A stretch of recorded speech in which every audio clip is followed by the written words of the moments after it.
तन्मयकांत जेना मोर designing farm हूँ crafts and designs. बर्तमान आज ये 16 तारीख रे आज जो आस एप्रिल 16 रे रेड लीफ रेस्टोरेंट अनुगुल तार जो ग्रैंड ओपनिंग करी तो तार मोर विशेष गुरुत्व दायित्व थिला आर डिजाइनिंग आउ टोटल बिल्डिंग एलिवेशन डिजाइन आउ रूपटॉप डिजाइन जोड़ा कि प्रथम थर पे कि अनुगुल भली लोकेशन में बर्तमान नॉर्मल रेस्टोरेंट थिला बर्तमान रूपटॉप को ओपनिंग करी। रूपटॉप में बर्तमान युवपीढ़ी आउ एठारे रहउथिबा समस्ते कॉर्पोरेट एम्प्लॉइज ता सहित जनसाधारण समस्ते या आनंदर उपभोग करें।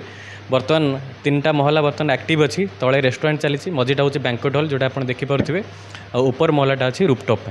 बर्तमान या मल्टी क्यूशन आपण रेसिपीज कंटिनेंटल सबू फुड्र आप आनंद नहीं पारे। बेस्ट इकोनॉमिक प्राइसेस और बेस्ट अफोर्डेबल सर्विसेस। मेसेज या दबाक चाहिए समस्ते ट्रेडिशनल ओडिया फूड्स समस्ते टी एंजॉय करूँ।